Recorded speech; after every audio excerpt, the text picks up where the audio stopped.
Hello, this is Martin Gore from Depeche Mode. Hi, this is Dave Gahan from Depeche Mode, and you are listening to My Nerd World. Welcome to it. I'm your host, Jon Justice, Depeche Mode, the podcast. Thank you so much for checking out another episode. Be sure to subscribe to the podcast on whatever platform you are enjoying it on, and if you happen to be watching on YouTube, be sure to like and subscribe there as well. Somebody had reached out to me at the My Nerd World on X and asked if I had any news about those 4 unreleased tracks and the potential box set to be released at the end of May, and I don't. There is, again, no news coming out of the Depeche Mode camp and nothing on the rumor front as of right now. Of course, we are looking at 2 weeks away from the end of May, and there is still no sign of those 4 fully produced unreleased tracks, which is different from what I had been told of what would take place, and I think something has changed. The reason I mention that is because Martin had mentioned last year that those tracks were going to come out. He said they would eventually be released, but there was some specificity alluding to them having been released by now. It might have been at the end of last year, and I'm wondering, and this is just my speculation, I'm wondering if the strength of those 4 tracks is strong enough to where, again, they plan on putting those out as a special release further down the line. That remains to be seen. The more time goes on and we don't get an announcement about a box set, it has me kind of questioning what's going to happen with those tracks, but considering that there still is that lingering live release for Memento Mori, unless the rumors are true based off of some of the feedback that I had from a friend of the show who said they talked with Anton, and Anton said there wasn't going to be a live release for Memento Mori, which I just simply cannot believe. Perhaps they'll be put off further, but I imagine that we'll still get that live physical release of the Memento Mori tour, and maybe those tracks will be attached to that in some form of box set. But to circle all the way back around, at the moment, I have no further details to share with regard to those 4 fully produced tracks from Memento Mori or the live release.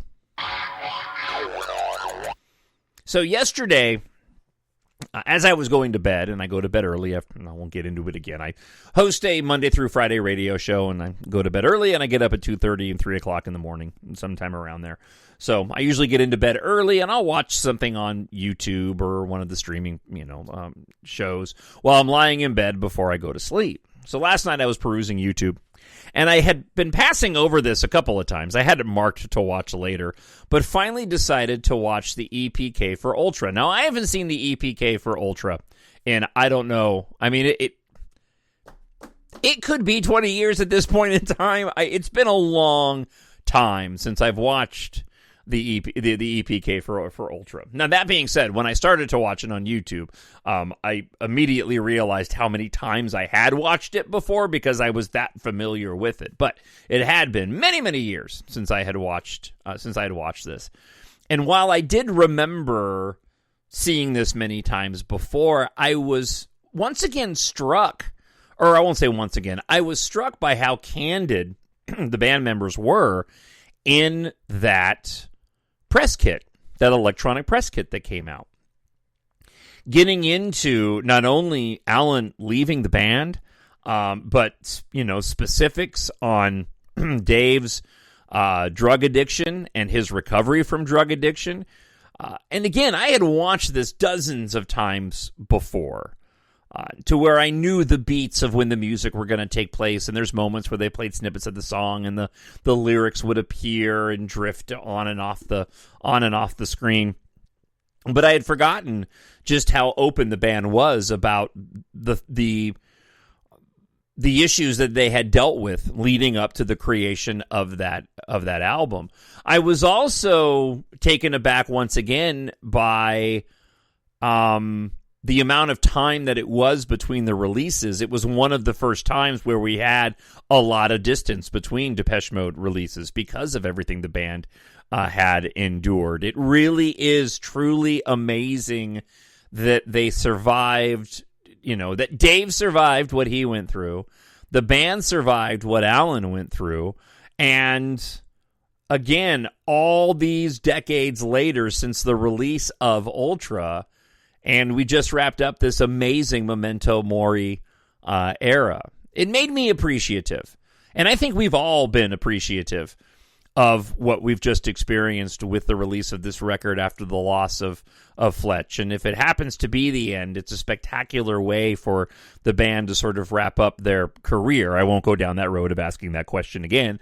I covered that plenty on previous episodes. But it was a very interesting reminder of the success of this band, how much joy they've brought for all of us, and how many times the band was on the brink of collapse, and yet they endured, and how amazing it is that we were all able to capitalize on the fact that this band has been making music for as long as they have. It really is inspirational. Dave's always been inspirational to me, to how he went and survived that drug addiction and pulled through, where we just see so many other artists didn't and weren't able to go and combat their addictions and, you know, didn't continue and to be relevant within their chosen field.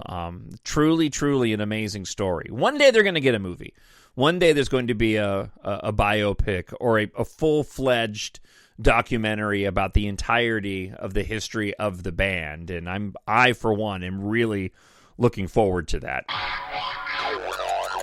Speaking of the history of the band, I just came across this today, and I'm glad that I did. I was doing my search, as I typically do, looking for new Star Wars content, and LouderThanWar.com has put up what apparently is the first review of a brand new Depeche Mode book, Depeche Mode 101 by Mary VALLE. I put a link in the notes for the podcast this week, where you can go and pick up the book. I believe it comes out on the 30th. Yes, it comes out on the 30th of May, 30th of this month. Again, Depeche Mode 101, written by Mary VALLE. And this is a book review from Louder Than War by Craig Campbell. I thought I'd share it with you on the show this week. Of course, this is chronicling not just the release of the live album, but the Pasadena Rose Bowl event, of which I was blessed to have attended.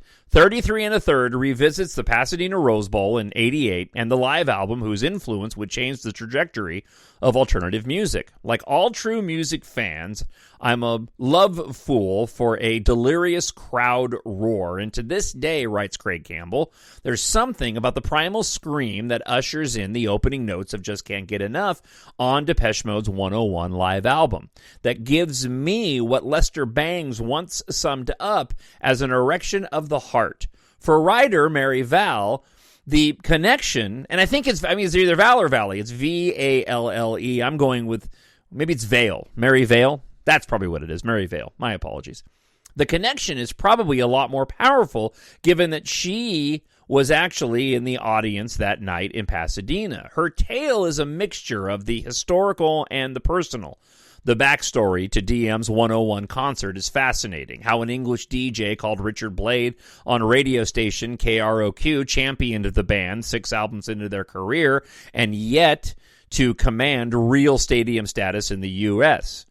Vale traces both the rise of electronic music and K-rock in Los Angeles and the minutia of Depeche Mode with a painter's eye, yet she also is keen to analyze just why she adored the band in the first place, taking us back to her teenage world of existential crises looming in the background and the volume-busting Walkmans from the threat of imminent nuclear war. Vale references The Day After, nice, where we in the UK had Threads, to listing the bands she hated in a notebook, the Eagles, Supertramp, REO Speedwagon, all get it. It's a typical teenage manifesto with a twist. It's a tale of kinship and alienation on both sides. Depeche Mode, after all, in the 80s, were still a band on the margins, sniffed at by UK critics, and yet to really break in America. Although things that Vale points out were about to shift dramatically. It just so happened that the stars would align perfectly in 1988. The Concert for the Masses tour had sharpened Depeche Mode's armory significantly, and they were a band who were note perfect by the time they landed in Pasadena, possessing a lead singer in Gahan not afraid to channel his inner Shiva. VALLE builds up to that triumph, describing the shifting landscape in pop culture while concluding that her love of DM was based on a sense of danger. They gave me permission to feel bad, she says, which is the link in the tattooed heart of rock and roll rebellion. It's difficult to think of another stadium act that was quite as subversive as Depeche Mode. VALLE succinctly points out that most successful British acts in the U.S., from Billy Idol to Bono, were steeped in American lore and still stuck on a kind of spiritual Route 66, whilst Depeche Mode, with that themselves, their sheer strangeness easily outweighed the cultural jingoism. They were singing about S&M, marauding around Berlin and rocking up in their leather skirts. They should have failed. Traditionally, when the British got weird, minus Bowie, American audiences just shrugged and moved on to something less, well, subterranean. And yet, despite all this, Depeche Mode conquered. VALLE describes their crowning moment in Pasadena with obvious affection. The Silicon teens had become the Silicon men. She gushes. As the writing of that night in the Rose Bowl, she is suddenly a teenager again. From the picturesque album Half Buried and surrounded by the Sierra Madre Mountains to the zooming acceleration of the future accentuated by Gore, Gahan, and company. By the way, I went to high school in Sierra Madre. Reading this book, you begin to realize that perhaps DM's greatest gift was dismissing that old rock cliche of authenticity, the idea that electronic music was somehow not really part of the rock and roll canon. As VALLE points out, Gahan would burst into tears directly after the show, safe in the knowledge that the 80s were breaking apart culturally, but also tinged with the regret that things would never be the same again. He was kind of right, too. They were part of a corporate stadium roadshow from then on. It would be left, with K-Rock's help, to a certain band from Seattle to take up the alternative mantle. So again, if you want to check out this book, and I know that I want to check out this book, you can check out the notes and the link to Depeche Mode 101, again, 33 and a third. The Depeche Mode 101 book by Mary VALLE. I hope I'm saying that name right. If not, I'm sure I'll get corrected.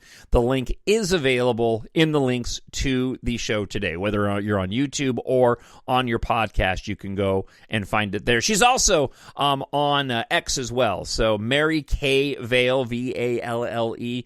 You can find her there, and there are links on her X page, 233 and a third as well. So I'm really looking forward to reading that. Of course, I was there at that show, and I'd love to go and read somebody else's perspective from that just amazing night and central story and moment in Depeche Mode's career.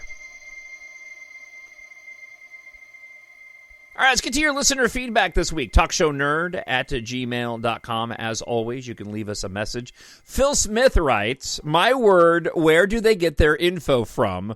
My mom did not chaperone Dave anywhere when Dave joined the band. So Phil Smith is Phil gone. And I am tickled whenever I see that Phil has listened to the show. I've seen on X a few times where Phil has commented on a post. Typically when the podcast posts, he's made a comment, and he wrote on YouTube this past week. So it tickles me to death that Dave Gahan's brother listens to the podcast. So hello, Phil. I really hope that I do your brother justice with the show.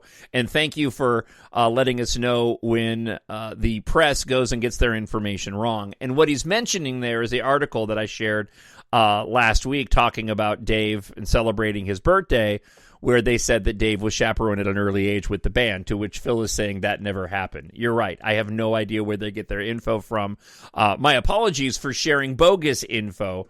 I clearly thought that it was legitimate, but Phil, I'm glad that we have you listening to the show and your background and family with Dave to go and set the record straight. I greatly appreciate it. All right, next up, Stephanie. Thanks as always for the podcast. I was very impressed by the contribution of Thunder Buggy, and I had a little tear in my eye from last week's episode. It's so beautiful what power this band has and still reaches people and new fans.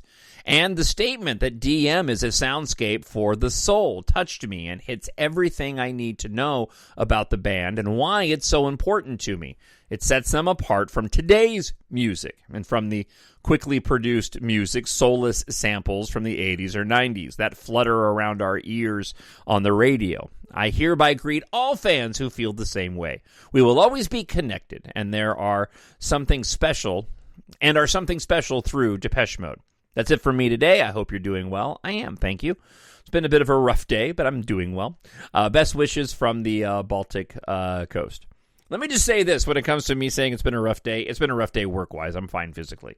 But just when you say you're going to do something, just do it. That's all I'm going to say. I could go into a whole rant. I won't. You don't want to hear it. Let me get on to the next listener feedback this week. And we have another new listener to the show. Ali Joffrey writes, discovered your podcast a few months ago, and I'm a regular listener now. Great stuff. Thank you, Ali. I appreciate that. I wanted to write in with a fantasy scenario and see what you and others think. The Alan Wilder Depeche Mode debate is worth revisiting and even dreaming about. We all know that Alan Wilder was unhappy with how his significant contributions to the band were largely ignored, while Andy Fletcher was hyped up despite doing little in the studio or on stage. And it's interesting that Ali had wrote this email in based off of, again, having revisited the electronic press kit for Ultra, and just how open the band was with Alan leaving. This imbalance likely contributed to Wilder's departure, and perhaps no one in the band did enough to prevent it. After a brief stint with Recoil, Wilder retreated from music production entirely, settling into a low-profile lifestyle. But what if he returned to Depeche Mode not as a member, but as a producer for their next album? Here's why that dream scenario could be a win-win. With the loss of Andy Fletcher, Gore and Gahan may be feeling the weight of the change now that Memento Mori and album and tour are complete. They have time to process their thoughts and decide what's next. This could be an opportune moment for Alan Wilder to reconnect with the two remaining members. His connection with the band and their music cannot be denied. Martin Gore has shown more openness to collaborating on songs for the Memento Mori album. There should be no issue with accepting ideas and suggestions from Alan Wilder, who perhaps knows the band better than they know themselves. He shaped their iconic sound. As a producer, Wilder could shine in his creative strengths, breathing new life into Depeche Mode without rejoining as a full member. He and Martin could write songs and shape the music together as it was always meant to be. The buzz surrounding Alan Wilder's return as producer would catapult the band into the stratosphere, making them more relevant than they've been in decades. It could even propel them to new heights of commercial success, dominating the charts like never before. Fans would be beside themselves with excitement. In conclusion, while Alan Wilder has no plans to return to music or Depeche Mode, his contribution as a producer for their next album could be the best decision the band could make. Everybody wins and everybody's happy. So this is my fantasy scenario. I wanted to share it with you and your podcast listeners and see what everybody thinks about this. Love the podcast. Best, Ali Jaffrey. Thank you, Ali. I appreciate the feedback. You are a friend of the show, as is all the listeners and people who write in. So if you want to write in, talkshownerd@gmail.com. Of course, leave a comment up on YouTube if you're enjoying the podcast there. I'll share with you my thoughts on this. To your last point about the band being excelled to greater heights with Alan Wilder's return, I think it would be certainly welcomed by almost the entirety of the fandom if Alan Wilder were to be a producer. I don't necessarily think that it would do anything in terms of increasing any sort of popularity the band has this far into their career. I think you could potentially reach a group of Depeche Mode fans that maybe have left the fandom because of the departure of Alan, and maybe they weren't into their later work. From Ultra or Sounds of the Universe, and a lot of fans have been like that. A lot of fans kind of disappeared after Songs of Faith and Devotion as they got older.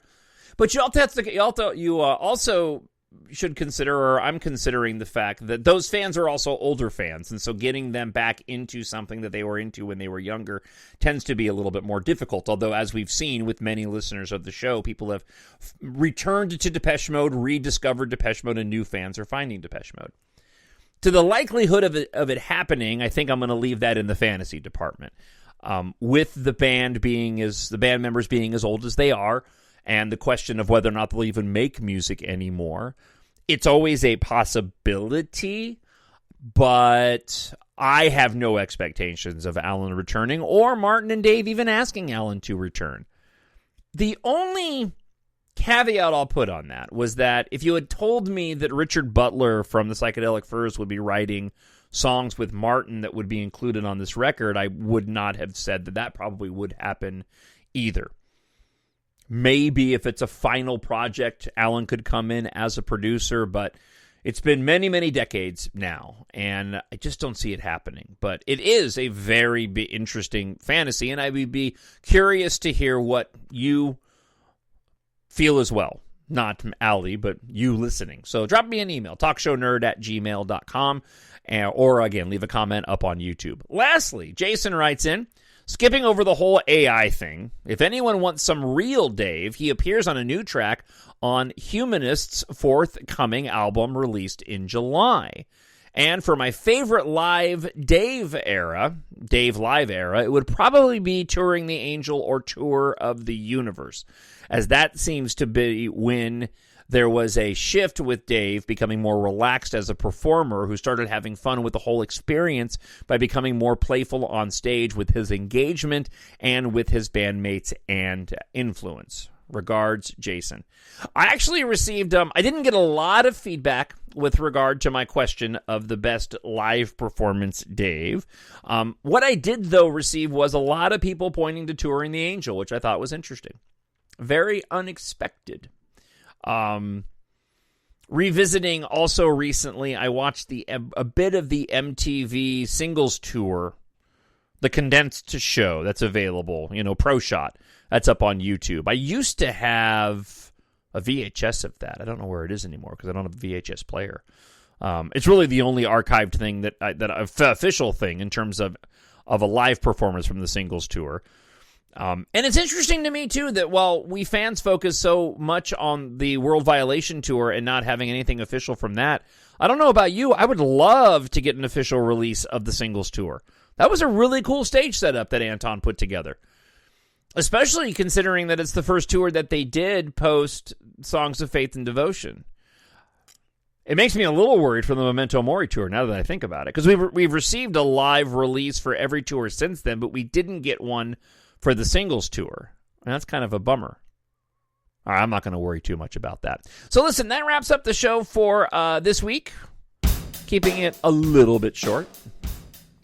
But if you like Depeche Mode and you also like to read science fiction, I hope you will check out for yourself or a friend or a family member my science fiction series EMBARK. Set in the future where air and spaceflight culture has replaced car culture, it is inspired in part by Depeche Mode, life in the so-called space age, the world we live in, and life in general.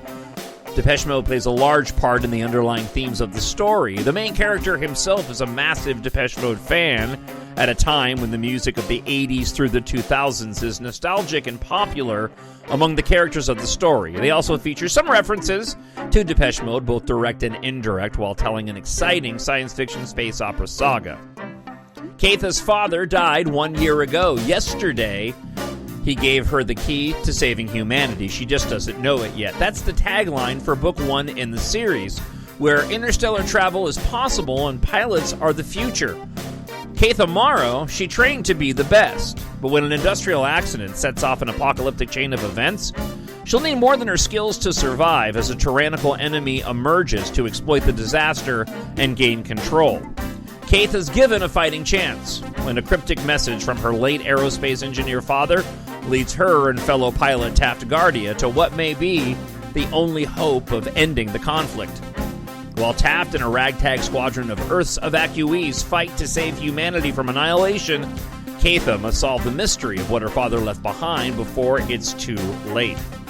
So again, if you like Depeche Mode and science fiction, and you like your sci-fi to be epic with some romance and action, EMBARK is perfect for you. Written for adults, but great for ages 11 years old and over. Nothing explicit language-wise and violence akin to Star Wars. I also do a Star Wars podcast, which you can find on YouTube as well, on My Nerd World, or on whatever podcast platform you're listening to this show on. Just search for My Nerd World and Star Wars. You'll find it. Pick up EMBARK Book 1 today. Available in ebook, Kindle Unlimited, hardcover, paperback, and audiobook on Amazon.com or mynerdworld.net. I'm back again next week. I hope wherever you are happy, you are healthy, and you are safe. And I'll talk to you then. God bless. Bye.